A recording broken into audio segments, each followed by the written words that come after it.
Hello friends, Thursday night டின்னருக்கு வந்து தக்காளி தொக்கும் சப்பாத்தியும் பண்ணலான்னு அம்மா சொல்லியிருந்தாங்க. இல்லைம்மா, பன்னீர் பட்டர் மசாலா சாப்பிடணும் போல் இருக்குது அப்படின்னு சொல்லியிருந்தேன். சரி ஆர்டர் போடு அப்படின்னு சொல்லியிருந்தாங்க. நான் வந்து ஸ்லாட் டைம் புக் பண்ணி ஆர்டர் பண்ணியிருக்கேன் போல் இருக்குது. ஒரு 10-15 நிமிஷத்தில் வந்துடும்னு சொல்லிட்டு நான் அம்மாட்ட சொல்லிட்டு இருந்தேன். கடைசியில் பார்த்தா அரை மணி நேரத்துக்கு மேலே ஆகிடுச்சு, இன்னுமே வரவே இல்லை. சரி வெங்காயம் தக்காளிலாம் கட் பண்ணி வச்சிடலாம், அட்ரஸ் தெரியாமல் தேடிட்டு இருக்காங்க போல இருக்குன்னு நினச்சிட்டு நானும் ரொம்ப நேரம் பார்த்துட்டு தக்காளி வெங்காயம்லாம் கூட வதக்கி வச்சுட்டேன். அதுக்கப்புறமா தான் தெரியுது மறுநாள் ஸ்லாட்டு போட்டு வச்சுருக்கேன் அப்படின்ட்டு. லாஸ்ட் மினிட்ல என்ன பண்ணுறது, மாமி பையனை கடகடன்னு கடைக்கு அனுப்பி அவனை வாங்கின்னு வர சொல்லி கடகடன்னு சமையல் பார்த்துட்டு இருந்தேன். இன்றைக்கி வந்து சப்பாத்தியும் பன்னீர் பட்டர் மசாலாவும் ரொம்பவே சூப்பராக வந்தது. இதோட டீட்டெயில் ரெசிபி வீடியோ அப்கமிங் வீடியோஸில் கண்டிப்பாக ஷேர் பண்ணிக்கிறேன். இதே மாதிரியான வீடியோஸ் பார்க்குறதுக்கு நம்மளோட சேனலை சப்ஸ்கிரைப் பண்ணி சப்போர்ட் பண்ணுங்கள்.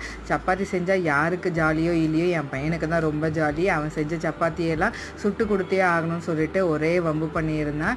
இதே மாதிரி இன்னொரு வீடியோவில் பார்க்கலாம். அது வரைக்கும் பை.